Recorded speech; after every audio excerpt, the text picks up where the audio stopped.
All right. Good evening, everyone. Thank you for coming out to the April Lancaster Real Estate Investment Meeting. Good to see everyone again. Hope you're enjoying the springtime weather and getting the gardens planted and all that good stuff these days. I am excited for what we have here for tonight. Most of you guys are used to coming here, but for those of you that don't know me, my name is Jake Beiler.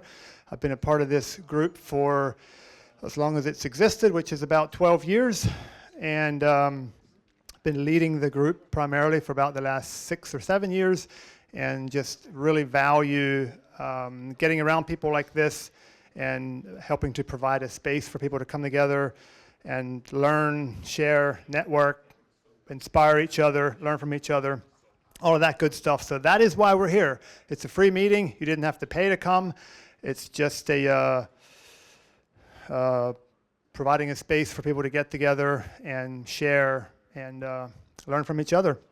So the reason that it's a free event is because we have sponsors that pay for our costs, and our sponsors for 2025 are Sammy Stolzfuss at Mill Run Storage, Sam Glick from Red Box Dumpsters. You heard from those two guys the last 2 months briefly. Chet Lapp with Providence Abstracting Company. It's a title company. Ben Yoesh, he's a local realtor. Jeff Moeller is a private lender. And Joe Liofsky, Compass Property Management. Those are the guys that paid for our expenses for the year. So we appreciate that. A couple upcoming events. If you noticed all the flyers on the table in the back, it doesn't usually look like that, and that's actually intentional. We don't want this to look like a flea market or a yard sale, right?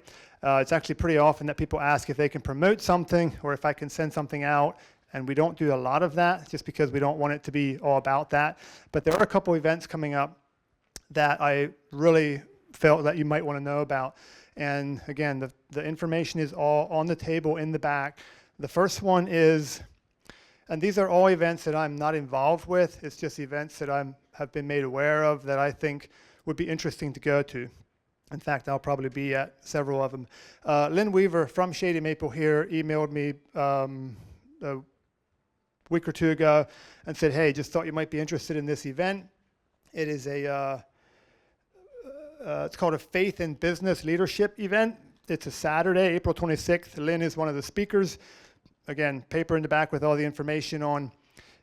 B&B Breeze, Landon Schlebach is hosting another short-term rental summit in New Holland. That's on Tuesday, May the 13th. It's an all-day event. They did it last year. It was a lot of fun. They have a guy coming by the name of Pace Morby. Does anyone know that name? A couple of you. It's a pretty big name in the real estate world. Most of us, I expected most of us not to know about him, but he's a pretty big name. He's going to be there. I did see Landon just sent me a flyer this afternoon to show you guys here, and there's a 10% off if you use a Lancaster code.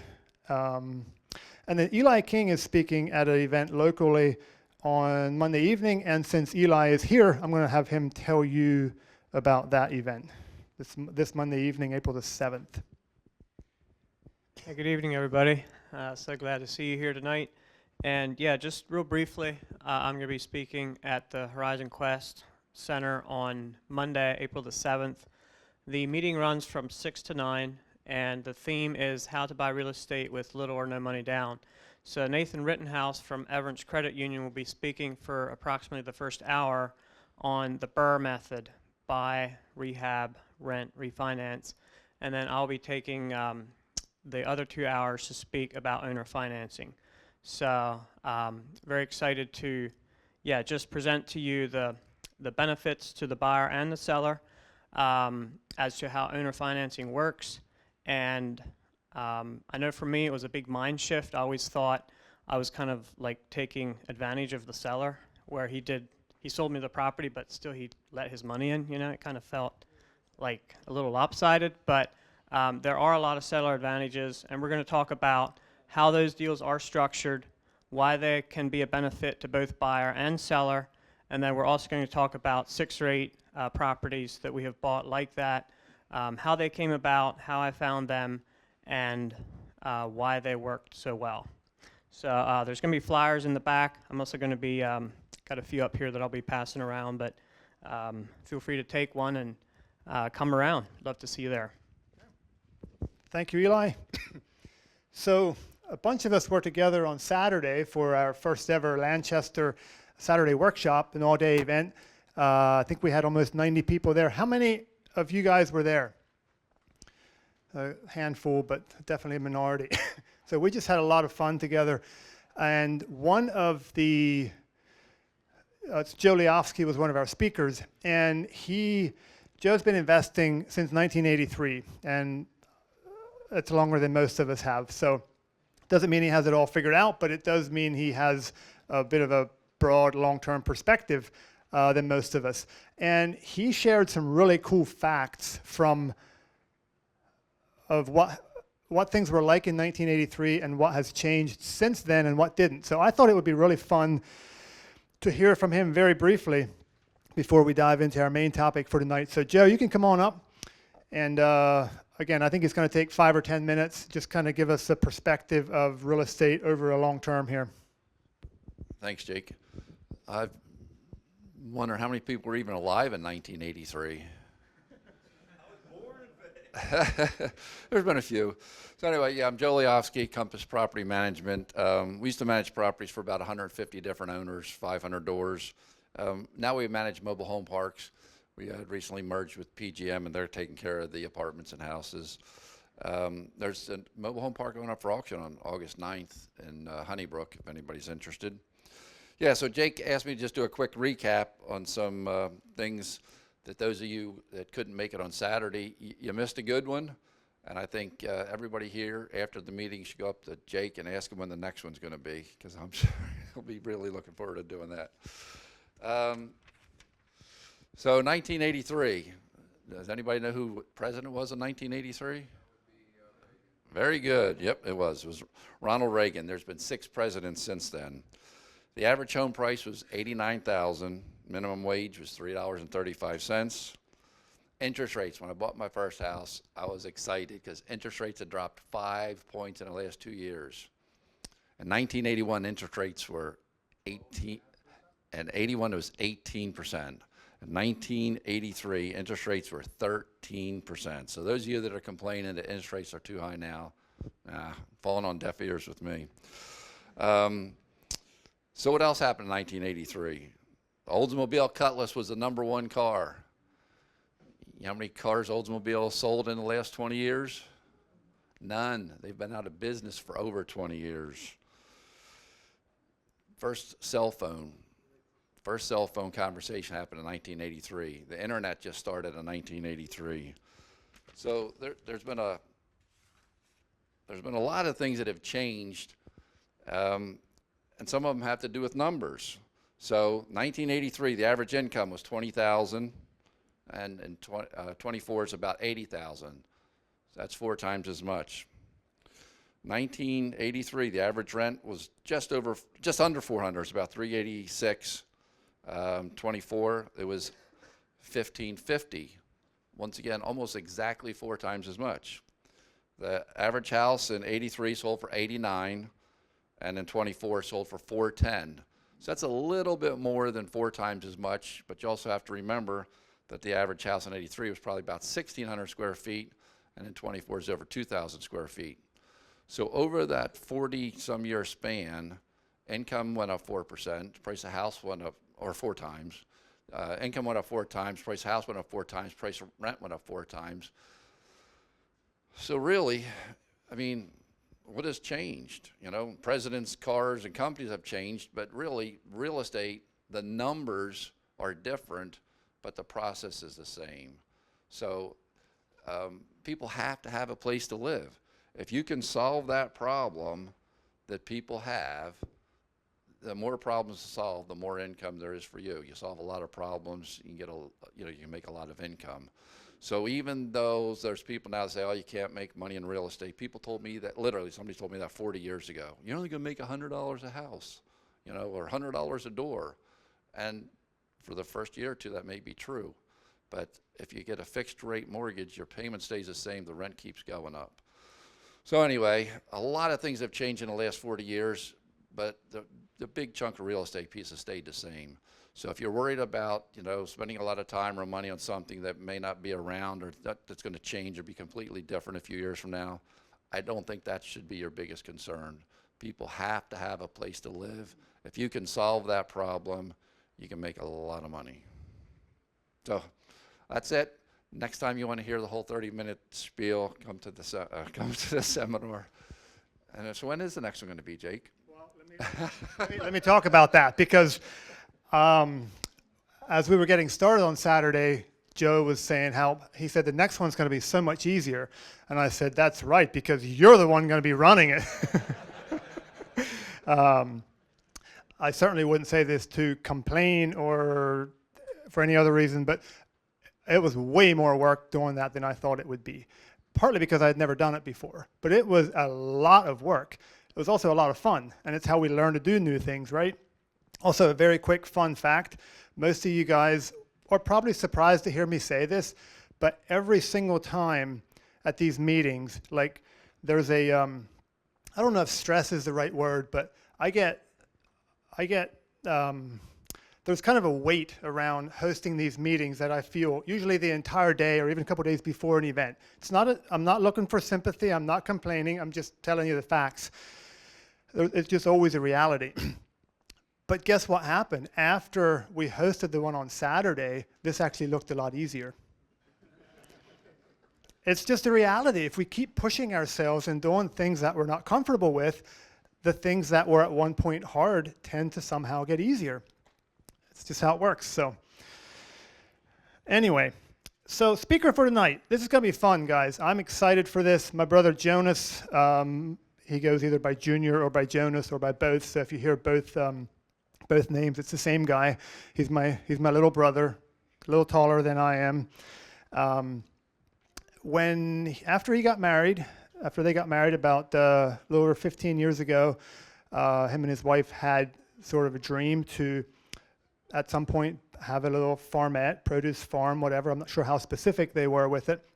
And he realized that that's not going to likely become a reality with his current job and his current income based on the prices of real estate. So real estate as in a little farm that they would want to buy.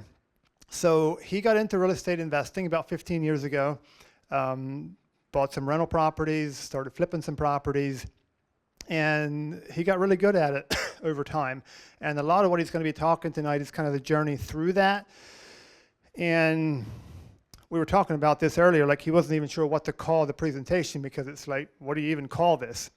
So there are different names that he could have called it. But anyway, he's going to be talking about a lot of the story of the past 15 years. And as you will see, well, I won't. Yeah. There was a comment that I wanted to make. Okay, here's what it was, and then we're going to roll into it. So a lot of times when you go to events or when you see events being marketed or whatever, there's this big theme around like the secret to success or the secret to finding the deals nobody else can find or the secret to making massive profits on a flip or the secret to whatever. Most of us have learned that there are no secrets. There really aren't. There are some methods and some stuff you can apply that you can call them secrets if you want.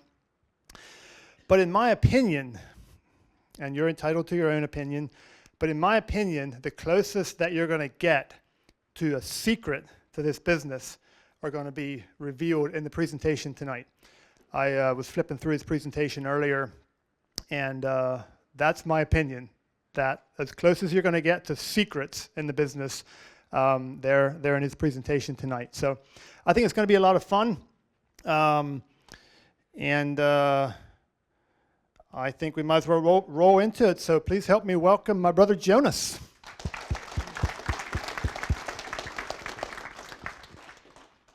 Here you go. All right, thanks, Jake.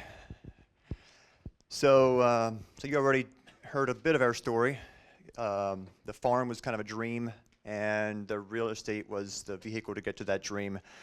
But by the time we got there, I was probably slightly addicted to real estate as well. So it didn't really stop there. We're still flipping some houses, still have some rentals, and still enjoying the journey. And Joe shared with us a little bit about what was going on in 1983. Here is a guy by the name of Cliff Young, May 1983. And this comes on the heels of last month. We had Jim Smoker here speaking on running ultra marathons. So this Cliff Young, 61 years old, he was a farmer, potato and sheep farmer over in Australia. Hence the picture on the right side there, where he's running after probably the sheep at that point. His training ground was the sheep. Sometimes he would be out there chasing and herding sheep for hours on end, sometimes days on end. So he signed up for this 544-mile ultra marathon from Sydney, Australia to Melbourne, Australia. And he completed the race. He got laughed at, literally laughed at. He got told they're going to have to drag him off the course and bury him. Not only did he finish the race, he finished it a lot faster than anybody had ever run that course before. Now, my understanding is this was the first time that it was actually set up as a race, but there was other guys that had run that course before. He beat the previous record by 2 full days. He ran it in 5 days, 15 hours, and 4 minutes. That's a lot of endurance. And what's interesting is Cliff, he really didn't sleep much. So while the other guys, the first night he was way behind, while they slept for 6 hours, Cliff just kept shuffling along. I think he got a few hours of sleep, kept shuffling along. And he won that race by 10 hours. And so that's what I find intriguing about this is, so there was only 6 runners that finished that race. But so the previous record was 7 days something. He won it by 10 hours. So why did the other guys run it so much faster than it had ever done before? I think it's because Cliff was there to show him it could be done. And I think there were several runners that finished well ahead of the previous record. And then we have this guy, Roger Bannister, May 6, 1954. He was the first guy to run a 4-minute mile. And this was a feat that had kind of been, it had been deemed impossible for the human body to run a mile in less than 4 minutes. On May 6th, he ran it in 3 minutes and 59.7 seconds. So a split second faster than the 4-minute mark. But there again, he showed the world that it could be done. Within 2 weeks, or within several weeks after he did that, another runner completed it in less than 4 minutes as well. Thought it was impossible. He told him it was going to be possible. And so don't underestimate the power of influence, the power of having people in your life that can take you to the next level. And just a big shout out to some of the guys in the room here. Some of you know who you are, some of you don't. But there's a handful of guys in here that have been the Roger Bannisters and the Cliff Youngs in my life. And thank you for that. And let this inspire you to just keep learning. I have a couple facts here. Read some stats recently.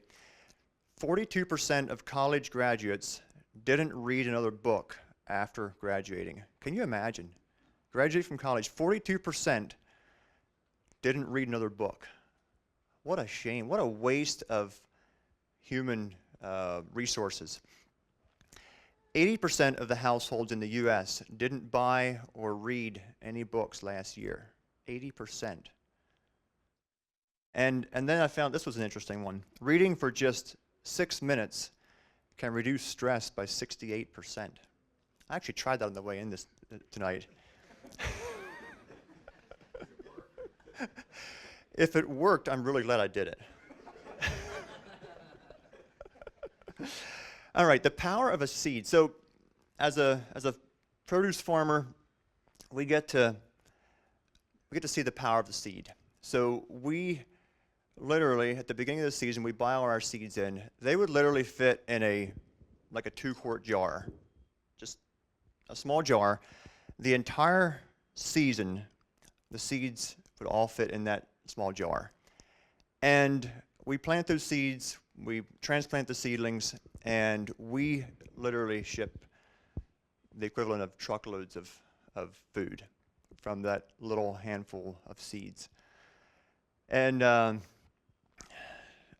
kind of a seed fanatic, so we plant seeds in the potting soil, and I'll go and like kind of dig them out, check if they're growing, and it's kind of silly, but anyway, I really appreciate the way God created these seeds. There's so much genetic information in a seed.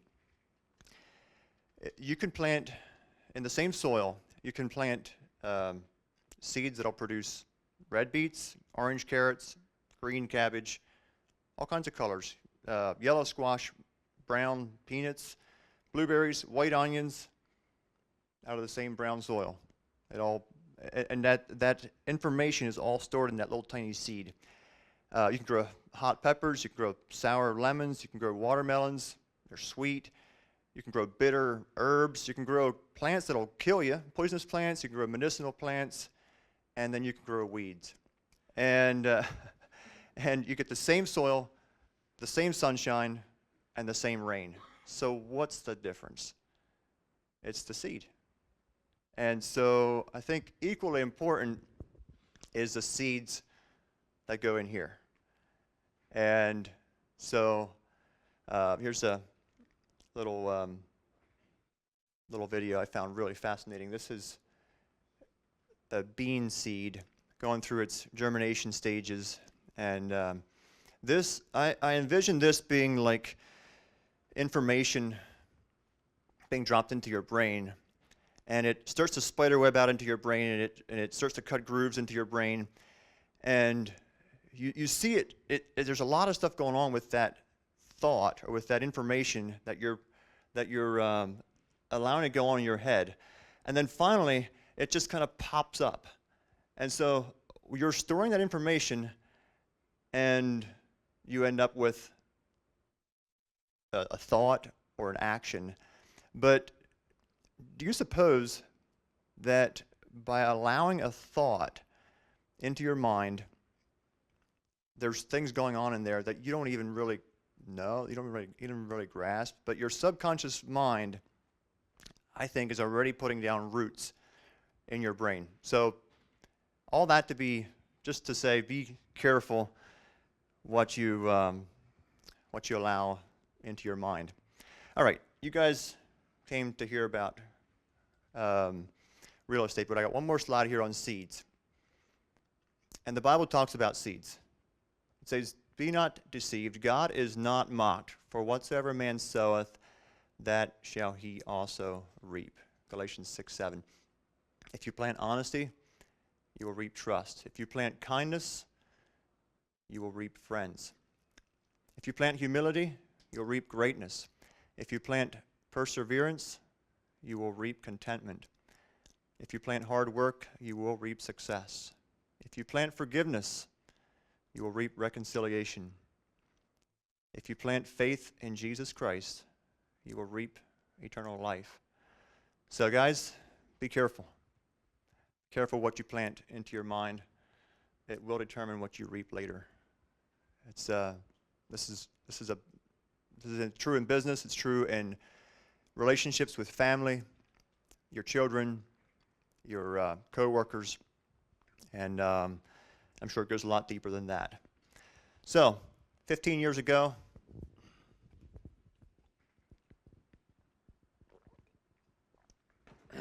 had the privilege to help out on this house. This was the first deal, and man, it was a good one. Wow. And the books that were in that house, my goodness, I could have spent the rest of my life reading those books. The reason I got involved with this one is because I had pitched the idea that we want to move toward getting our family onto a farm. This was in 2006,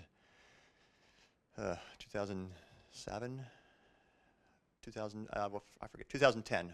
2010 it was. We got married in '07. And it didn't take us long to realize that we need to do something different to get to our goal of having our family on a farm if we want to do it before it's time to retire. But anyway, this was the first one. The reason I got involved was in part because I just opened my mouth and said I want to do something like this. Also in part because I had a $20,000 line of credit on our house.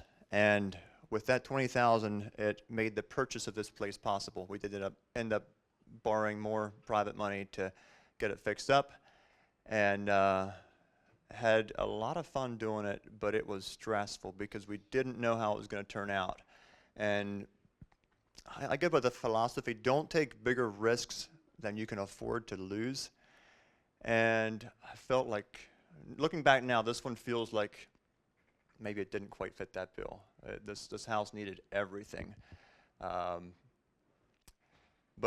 we pushed through it. We actually made a little bit of money on it. And it really just kind of spurred us into the future. So here's an interesting one. This was a sheriff's sale purchase in April of 2018. And we bought it, didn't see the inside of the house before we bought it. There was a gentleman lived there, his name was Mark. And we had a grand time going back and forth with him. At first he was gonna pay rent, and then he wasn't gonna pay rent. And then he was gonna, oh man, we had all kinds of deals that didn't work out. And meanwhile, while we were talking about this, the bank was also figuring things out. There was all kinds of issues with the title because his dad had actually owned the property, and before his dad had passed, he had deeded the property over to his son, over to Mark. And so Mark technically owned the property, also owned the debt that got it into foreclosure, and it just took some time to get that all figured out and get the property into my name. So by that time, he was, again, through a couple rounds of, yeah, we're going to work with you, we're going to, rent it from you, whatever. We kind of finally figured out he was just kind of going for the ride. So we did end up having to delegate some responsibility there and to get him out. And then he had a motorcycle accident. So it was just a whole trail of events. A motorcycle accident, he ended up in the hospital. Everything just stopped until he got back out. And finally, he got back out, got the ball rolling again, and he was fortunate that we were about in spring of 2020 at that time, COVID, and that just completely shut down the entire process again. So we never actually took possession of the property until fall of 2020.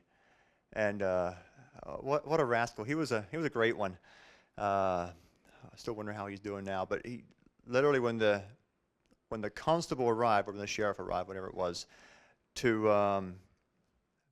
move him out of the house, he literally just picked up a few belongings and walked out, and that was it. Thanks for letting me live here this long. Appreciate it, and guess my time's done. And it was really an interesting journey with this guy. He was a good one. I actually really liked the guy. But so we rehabbed the property. The interesting thing, does anybody know what happened between the spring of 2018 till the spring of 2021? The property value at that point pretty much doubled on this house.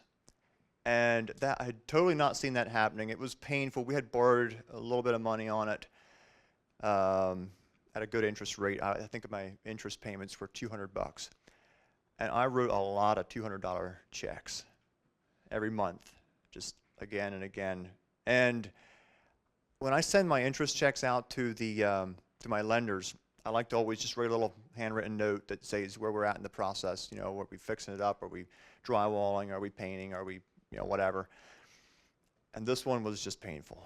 It's just month after month, like, hey, we're still working on getting the guy out. Hey, we're still working. It was just, it felt silly. But anyway, still have that property today. It's an amazing cash flowing property, and I would do it all over again. I would try to do it a little faster though. And then we had this one. So we had a, this was a sheriff still property too. You might figure out I enjoy sheriff stills. So this was a purchase on October 6th, and a couple weeks later there was a house fire. I get the call from the fire marshal, Sinking Spring Borough. He's like, hey, are you the owner of this house on Springcrest Boulevard? I said, yeah. What's going on? He's like, well, there was a fire at the house. Wow, I had no idea. I had no idea how to deal with a fire. And the interesting thing was the property was not even deeded over to me yet. So if anybody in here knows how the sheriff's sale process works, there's usually a time lapse of about 50 to 60 days.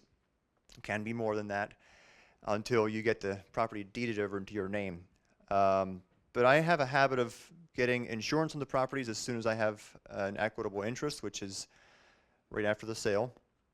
And so I did have insurance on the house, but then the investigations just took a long time. And this house just sat there, boarded up, charred, smoke damage through all 4 floors, water damage. Fortunately, it was the winter time, so we didn't have any mold to deal with.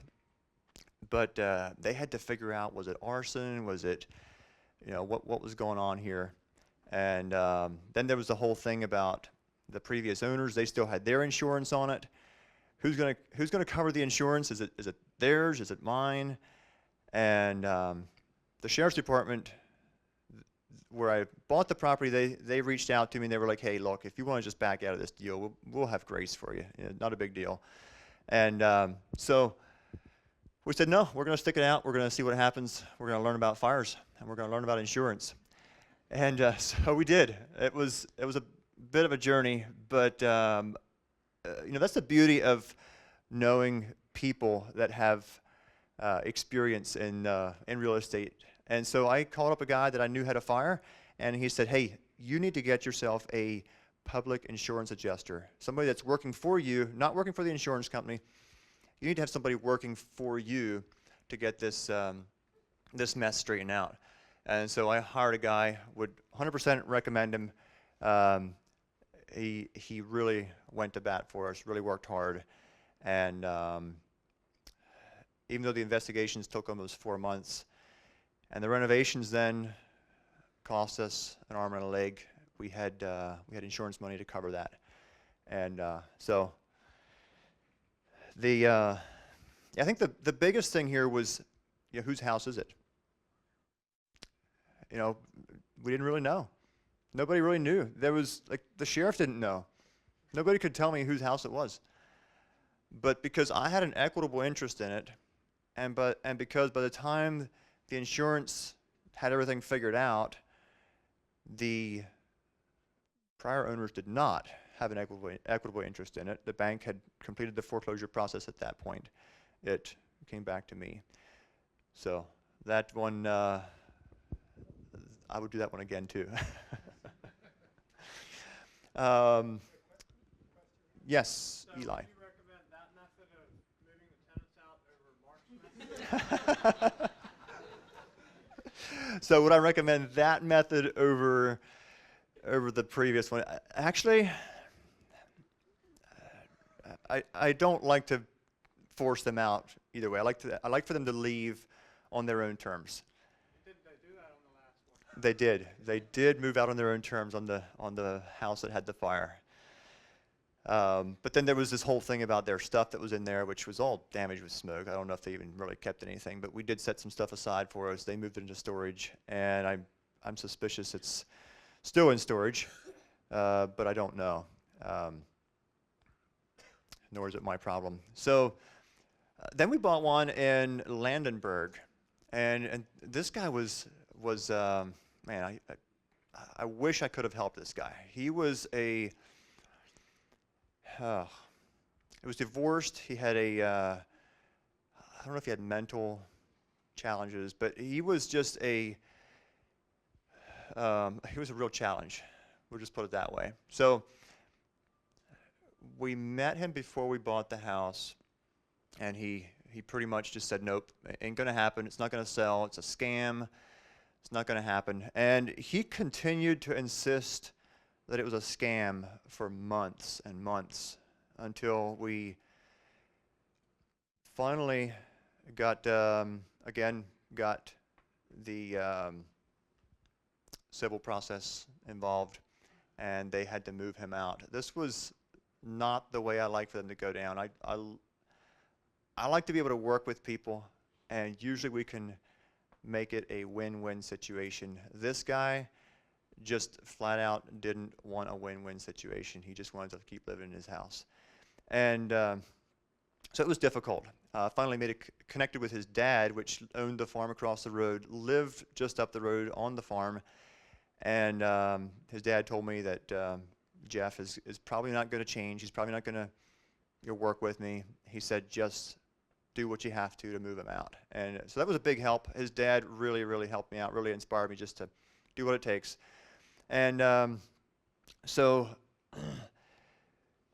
if any of you's ever done this, where you had to go through the entire ejectment process to get somebody out, what they ask you to do at the end of the process, on the day that they want to lock him out, they'll tell you to have a mover lined up so that you can move all this stuff out of the house into storage. They'll ask you to have a locksmith on site. And so Jake and I actually went to the property for the lockout, and his dad had already told me that he's not going to be there. He was living with him at that time, had just finished moving out the night before. And so we got there for the lockout, and there's 4 police cars there. They were taking this guy really seriously, and I found out later they had a history with him. So they said, hey, well, where's your locksmith? And I had been talking to my locksmith, and he had overslept, and he was a half hour late. And I said, hey, he's on his way. He's going to be late. And they're like, well, we're not going to wait around. We can put no trespassing signs on it. We can, let you, whatever, do your thing, but we can't walk through the house and make sure he's not there. And so, super convenient. Jake had all the tools that a locksmith needs to get into that house. So we got a pipe wrench out of Jake's vehicle, and we just kind of became the locksmith. And so they entered the house, searched the whole thing. He wasn't there. And interestingly enough, this was not part of the deal, but Jeff had decided he's going to help us with the demolition on that house. Completely voluntarily. We didn't ask him to do this, but that wall was going to come out anyway, and he just decided to get started. So how did you acquire that, though?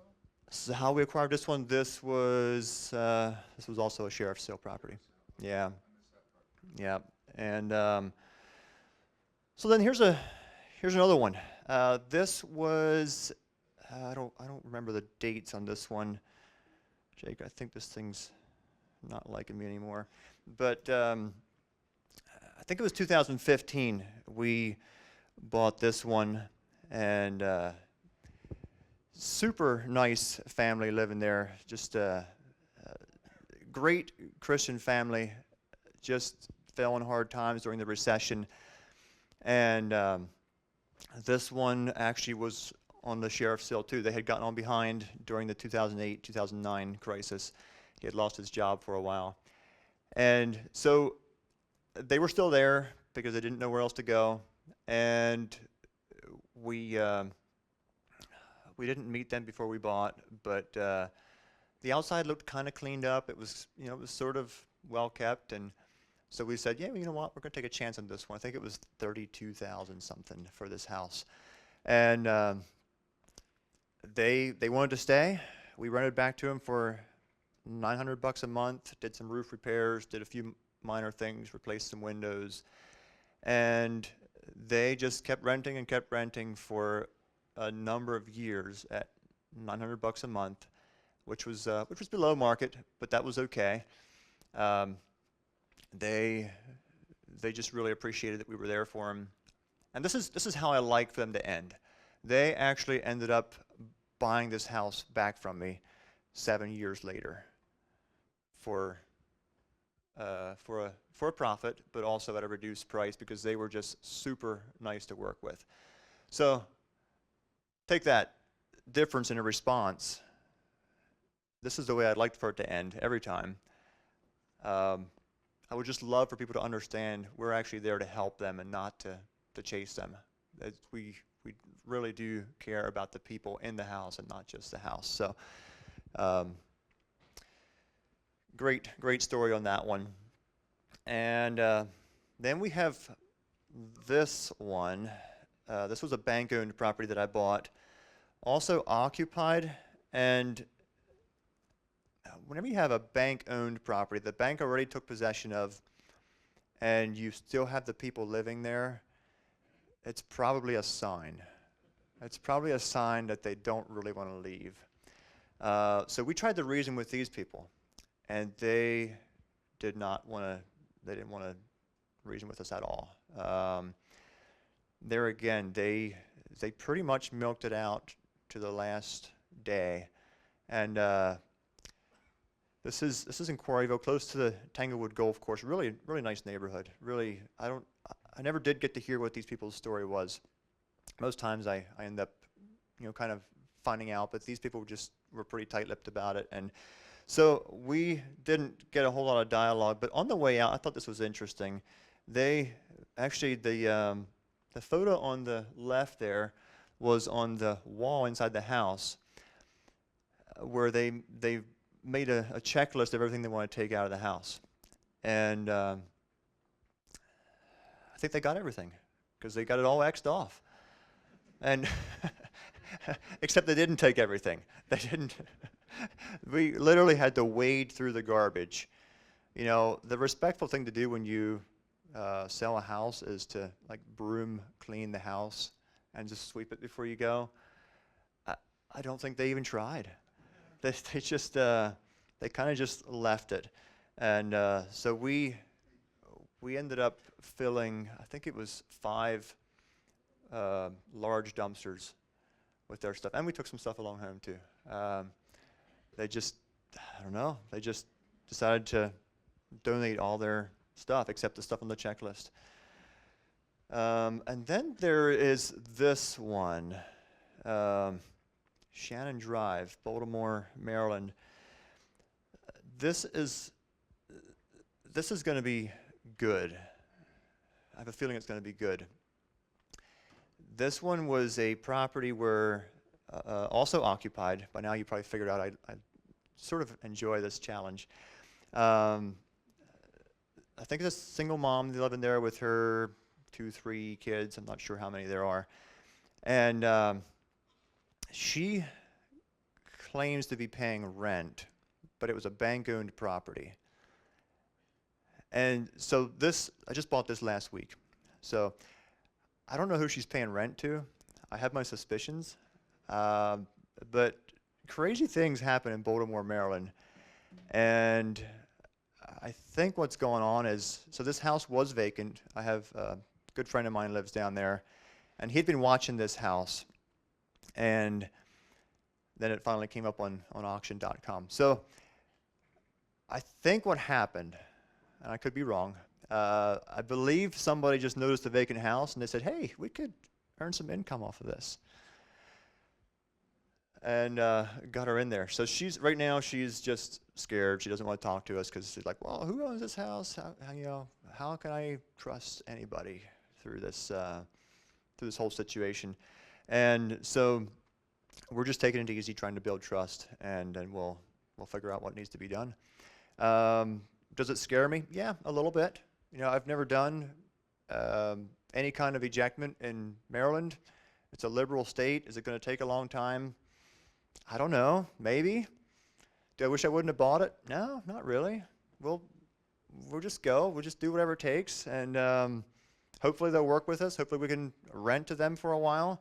And but the choice is theirs, really. They get to choose whether they stay or leave. We'd be happy to fix the roof for them and put a new roof on the garage and fix it up for them. So some of the principles that I'll share with you on buying occupied houses, well, the principles that apply to buying occupied houses that we learned, some of them the hard way, but it really isn't that scary at all if you just treat the people with respect and let them literally make the choices on how they're going to respond, and then you just respond accordingly.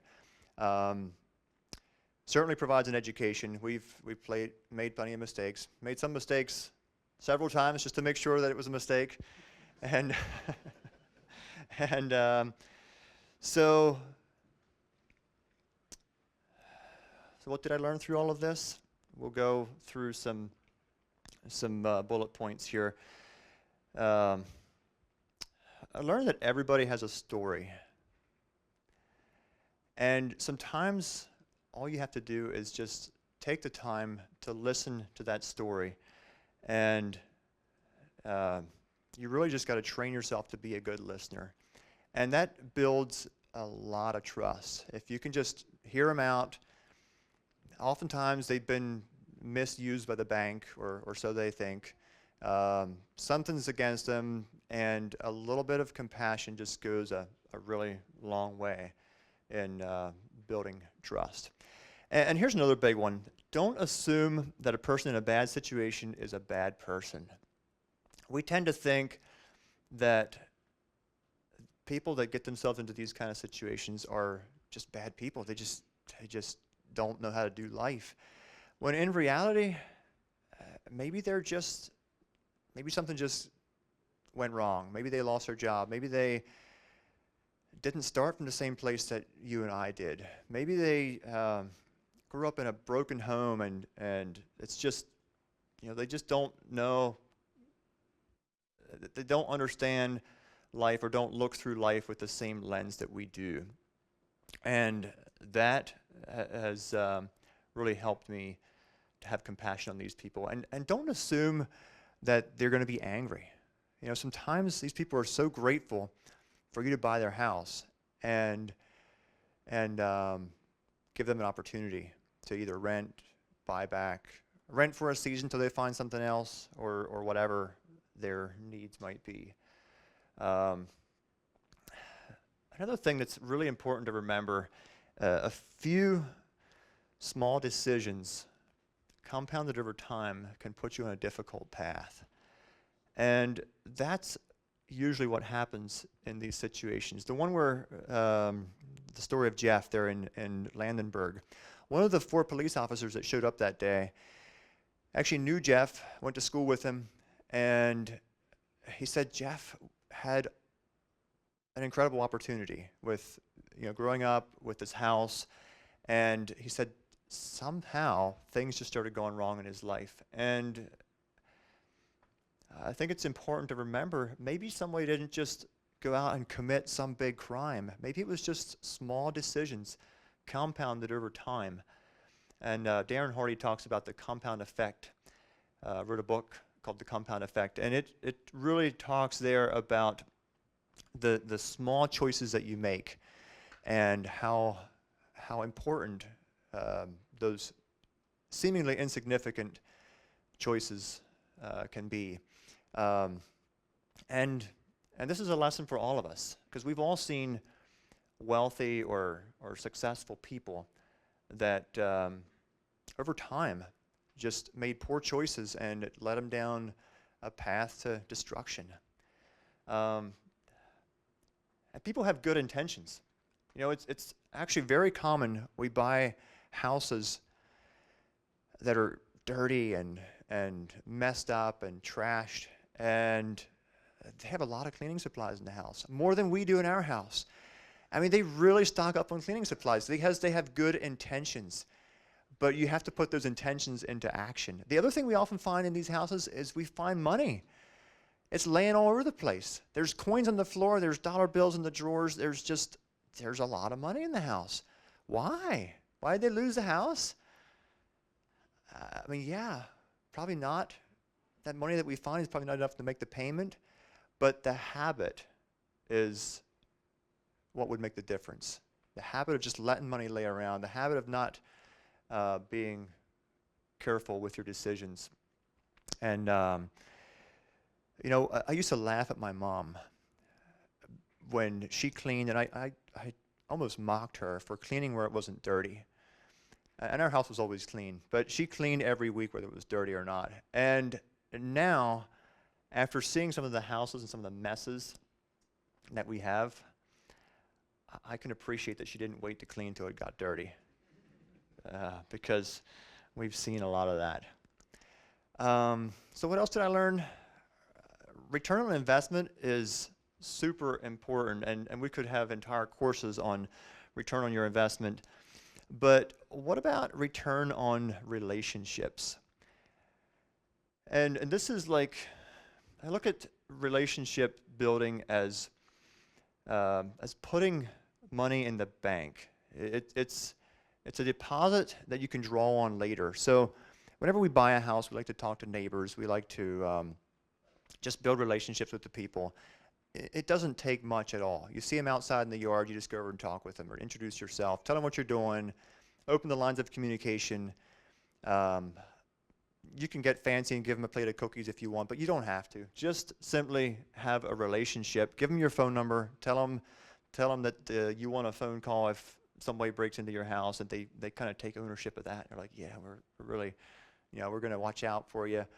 And if you have that kind of relationship, and then there's like trash blowing out of your dumpster and blows into their yard, or your lumber truck drives through the yard and makes ruts, or you know, whatever. I mean, you'll probably take them off at some point. But if you already have a relationship and already have those deposits in the bank before those things happen, it's just so much easier.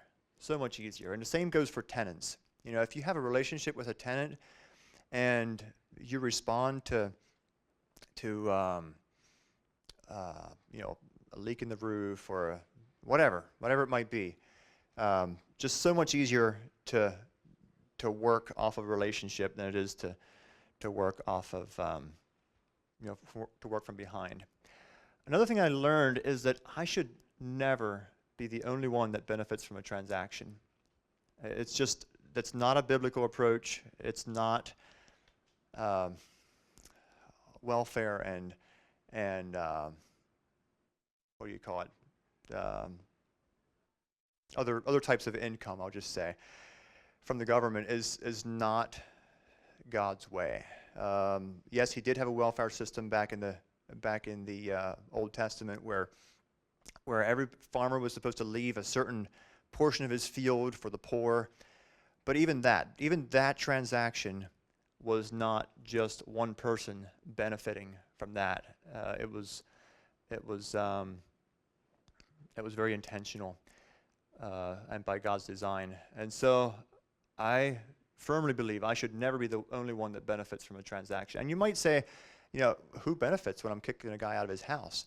Well, I like to think of it this way. What would happen if I didn't buy that house and the bank takes over? Are they going to have the dialogue with him? Are they going to have the mercy and the grace with him that I am?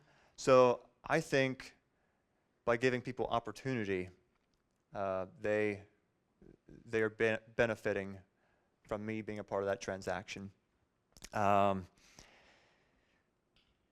And Joe mentioned this tonight. He said everybody needs a home. And just simply by providing a house for somebody, by providing a rental, by providing a freshly rehabbed house that was blighting the neighborhood, you have so many ways to provide value, And it's not wrong to benefit from that, but I do believe it's wrong to be the only one benefiting. I firmly believe that success is simply a byproduct of serving others God's way, especially here in America. Now, there's other areas in the world where people become quite wealthy by exploiting the poor and so on. But here in America, I believe that it's just simply a byproduct of doing business the right way and of helping people achieve what they want to achieve, giving them a home, giving them a place to live. And I believe that if we conduct business God's way, He will open the doors for us. Also learned that tithing is really important. And this is a personal choice, but I used to choose not to tithe.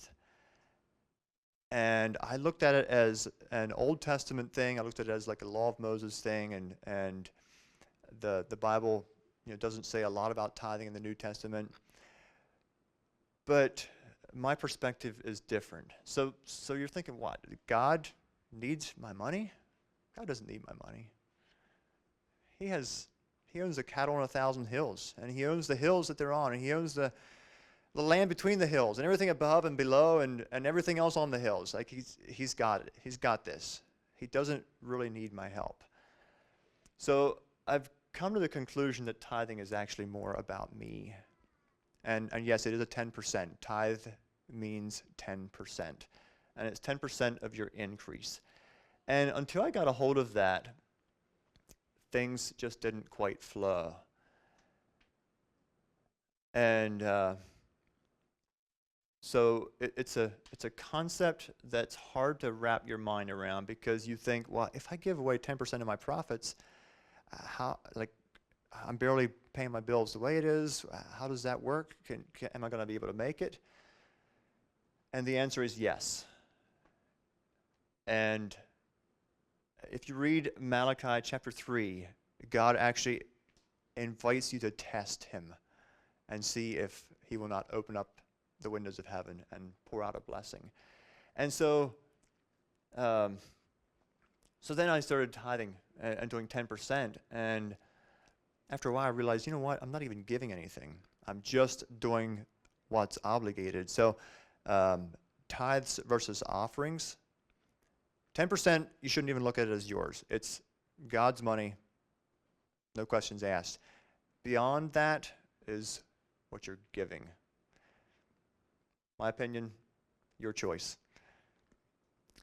We are also called to store up treasure in heaven. And everything here, everything, except the human soul is combustible. It's going to disappear. So really encourage you to take this seriously. And I'll just repeat with Paul's words in Colossians 3:23. And whatsoever you do, do it heartily, as to the Lord, and not unto men. That's really what it's all about. So we do have some time here. I blew through this a little bit faster than I expected to. So we have time for some questions. If anybody has questions. I have a comment while they think about their questions, although they probably all have them ready. It might be interesting for people to hear a little bit about the difference between an eviction and an ejectment. Some of you guys might have been wondering why it took 3 years to get somebody out of a house. Do you want to talk about that just a little bit? I mean, we could get Jeff up to give him the real answer, but I think you can probably cover it pretty well. And then, yeah, questions. So a standard procedure, if you have a tenant that's not paying or a tenant that's not following the rules or following the agreement, is that you would file an eviction and start the eviction process, which typically takes anywhere from maybe 30 to 60 days. Am I right? It's not a very lengthy process. When they're just kind of there and they're not really a tenant and there's no lease, it just gets a whole lot more complicated, because then there's just, I don't even understand the whole process, but I work with people that do. So it can take up to 6, 7, 8 months, more than that if they get creative. So any questions? What's the downfall of real estate? What is the downfall of real estate? Oh, wow. I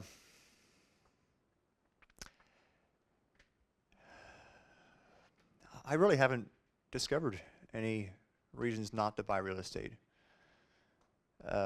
It's just been a real blessing in our life. It's been a fun ride, and some of the, when I think back over the 15 years that I've worked with real estate, worked with people, and yes, this is a people business just as much as a real estate business. It's probably I have more regrets about things that I didn't take action on than things that I did. And sometimes, I try to figure things out. I try to mitigate my risks as much as possible. But sometimes you just can't see the end from the beginning. And so you just got to jump in and figure it out. If I would have had to figure out how to deal with an insurance claim or a lengthy eviction before I ever get started, it would have completely shut me down, and I probably wouldn't have bought any real estate. So, but thank you for the question. Joe? Did you have any easy deals? Did I have any easy deals? I did, but you didn't want to hear about those because you know how they work. We bought plenty of properties that weren't occupied. I think all the ones I showed you tonight, except that first deal, would have been occupied and would have not, I wouldn't have seen the inside of the house before I bought them. So again, don't take bigger risks than you can afford to lose. And we didn't start out buying occupied properties. So, yes. You seem to have properties over a pretty big area. Were you flipping them, or were you holding on to them? We have properties over a large area. We do cover a pretty big area. We go about an hour, and most of the ones that we hold are within a smaller area. Baltimore, Maryland is a new thing for us, just simply because a friend of mine moved down there on a bit of a mission trip, but also has some real estate experience, wants to flip a house down there, wants to own some rentals, and just asked me if I would help him out. So we're partnering on that one. Thank you. Russ? You mentioned about the importance of tithing. I read a book probably 20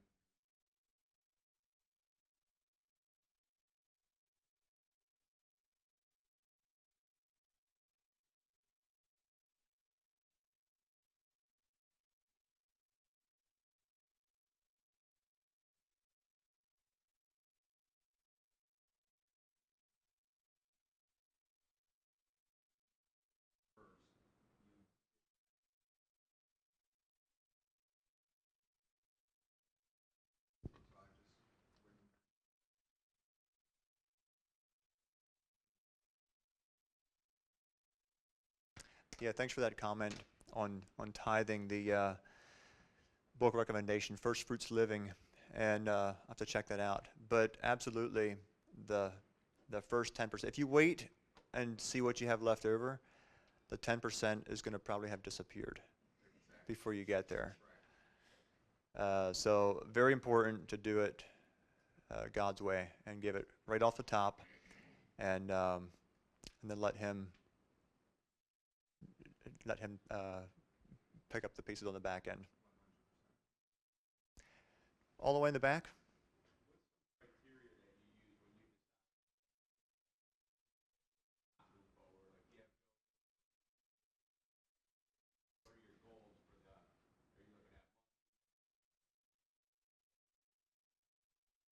Yeah, great question. So what's the criteria we look at to know whether it's a deal or no deal? Very simple rule that gets used a lot is for rental properties is the 1% rule. So $200,000 property should get, now make sure I say this right, 20,000 in income per year. A very simple rule. Or maybe it's yeah, 2,000 a month, sorry. So $200,000 property, 2,000 a month in rental income. And there's so many variables, and you can do all kinds of fancy spreadsheets and really get down to the nitty-gritty on, what are the taxes, what are the other fees, is it an old building that's going to require a lot of maintenance, is the vacancy going to be high because of where it's at? There's so many variables, but the general rule is the 1% rule is really good. Thank you. Did you ever offer paying somebody to move out? Did we ever offer paying somebody to move out? We have. Yeah, we've done that, and that works. But to me, it needs to make sense for them too. In this case, it did.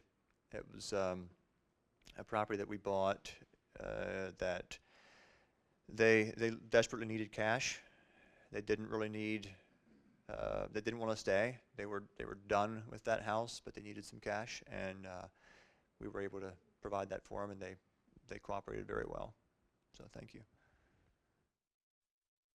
Yes. How did you go about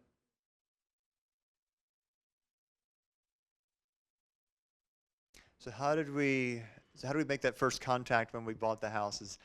That gets your heart rate up for sure. and back to my point earlier, just don't assume that you're going to be angry. Don't assume there's a bad person living there. I mean, be ready if they start swinging, but I've never had that happen. I've had them shut the door on my face and things like that, but never had somebody start swinging at me or doing anything like that.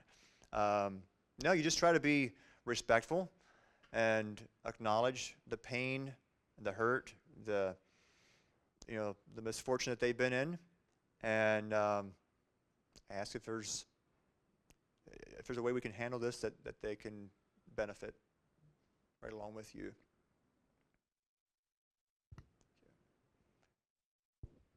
Any other questions? Yes. Do you usually do with an offer with rent to own on some of these situations right off the bat? For the owner, you would. Do we offer rent to own to rent it back to them? Yeah. And It all depends on the situation. Would that be a part you got ready to? so that's a good question. Do we offer a rent to own back to the prior owners? So it's kind of rare that they actually want to stay. Most times they've already made the decision, they're leaving, they're done.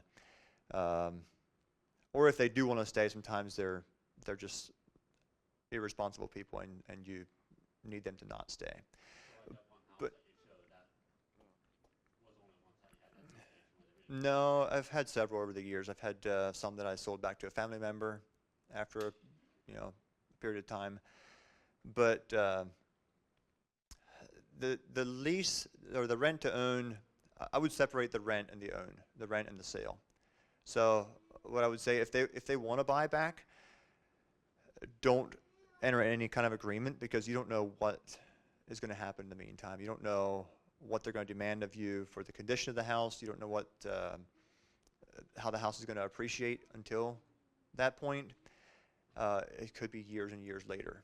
And so the wise thing to do is just commit to them on the rental and tell them that you'll give them the first opportunity once they're ready. If you're willing to commit to that anyway. Sometimes you don't even want to do that, but and then it's really up to them to get their credit score back, to get their whatever that takes. So, yeah, good question. Eli. So, I find it interesting how you are able to chase your original dream of living on a farm.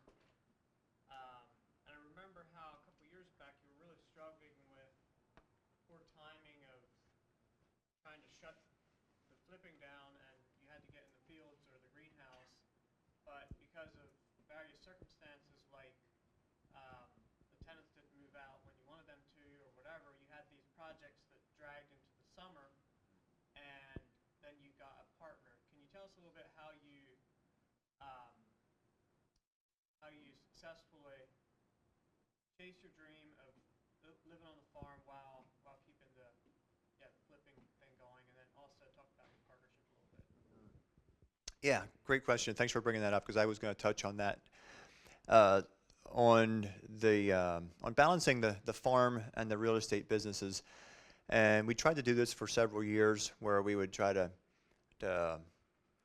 pick up a property about the time that the farm shuts down in the fall, and then we'd try to have our project wrapped up by the time we get busy in the fields in the springtime. And the timing, like, you just can't go and pick up a project off the shelf when you want it and then put it back on the shelf when it's time to go farming. So that presented a real challenge, and it caused more stress in my life than I care to admit. So what ended up happening there is I had somebody approach me and say, hey, I'd love to learn how to flip houses. Can you teach me how, or could I help you with one, or whatever? And so we had an opportunity right about that time that we actually had tenants. We had bought it, occupied. They were going to move out in the winter so we can get it fixed up, and it ended up dragging out till May, and May is just not a good time. So the timing of this guy showing up and tapping me on the shoulder was just perfect. I said, hey, you know what? You've got construction skills. You know how to do this. Let's walk through the house together. Look what needs to be done, and you can manage this one for me. And so at that time, he was still working full-time, kind of managed it on the side, brought a lot of subcontractors in. I helped out a little bit. And he absolutely loved it. We turned a good profit on it, so he was hooked. And we did a few more deals like that where we just held the property in my name and then split the profit in the end, and decided we liked it so much that we then formed a partnership. And so he is now the project manager, and I just do some of the work on the back end and get to deal with all the stuff that comes with the houses. Pretty much whenever it's ready to start rehabbing the house is when I turn it over to him, and then he manages the renovations. And then when he's done with that, I step back in and work with the realtor and get it sold, and then we split the profits. Thank you.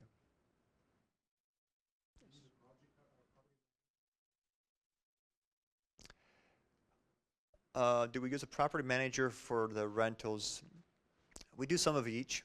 On the properties like this where we have unique stuff going on, I manage those myself. I don't want a property manager in between us. But then the long-term stuff where it just kind of sits there and does its thing, we do have property managers on most of those. So, all right. I think we're going to wrap it up. How about a big hand for Jonas? Very good, thank you, brother.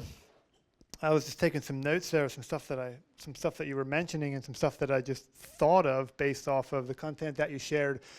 So, I don't know what you were expecting to get tonight, but isn't it interesting how a lot of what you heard has a lot to do with working with people? And I'm going to tell you that is true in almost every business. Some business it's less obvious than others.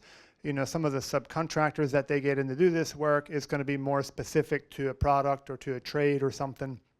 But I have heard quotes, and there's probably a range of percentages, but I believe the lesson is there. I've heard quotes that say your success or lack thereof in any endeavor is 85 to 90% based off of your ability to work with people, and only the other 10% your product or skills.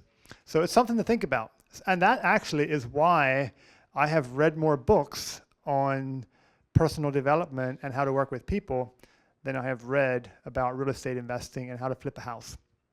It's good to learn both, but I believe the one is actually more important.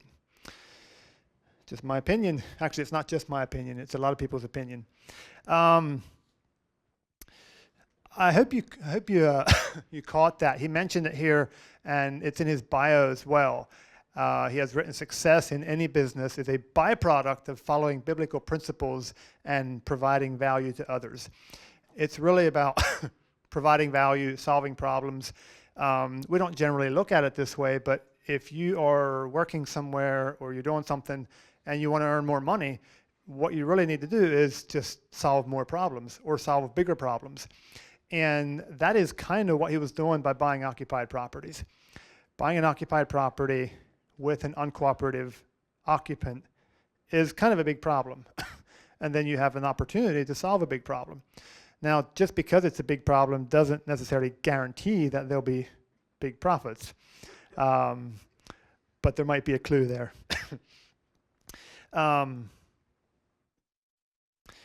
And more towards the beginning of his presentation about the seed, I'm fascinated with that stuff as well.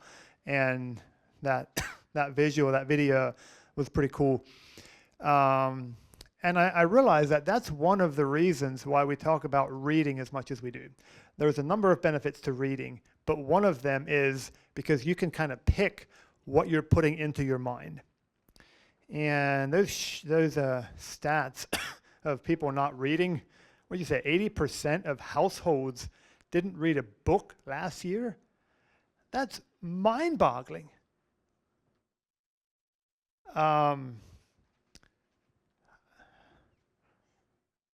I mean, if I would ask for a show of hands in this room, I would be confident that at least 90% of people read a book last year, or at least someone in your household. If it wasn't you, read one this year. And that might also be a clue as to why you're here. You're looking to learn, you're looking to grow, you might be investing, you might have an interest in investing, you might have a business. Reading does a lot of things for the human mind, and the example of the seed and what grows out of what you put into your mind is one of the reasons why reading is incredibly valuable. Just a side note, but this could be a big one for some of you guys.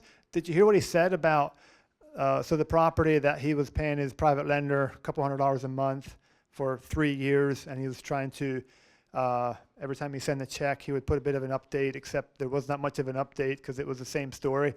But did you catch that?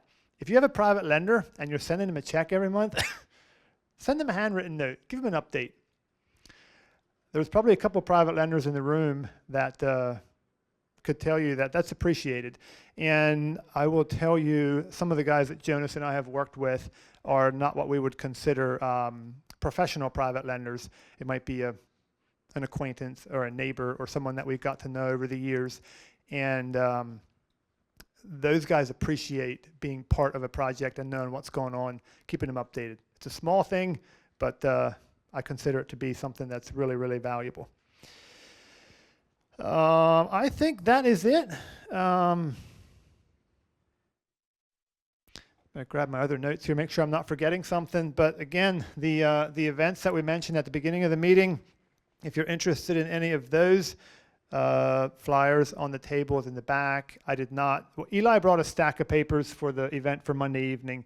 The other ones, I just have one there. You can take a picture of it, scan a QR code, go to some events if that's something you're interested in. So with that, we're going to wrap it up, and hope to see you back here the first Wednesday evening in May.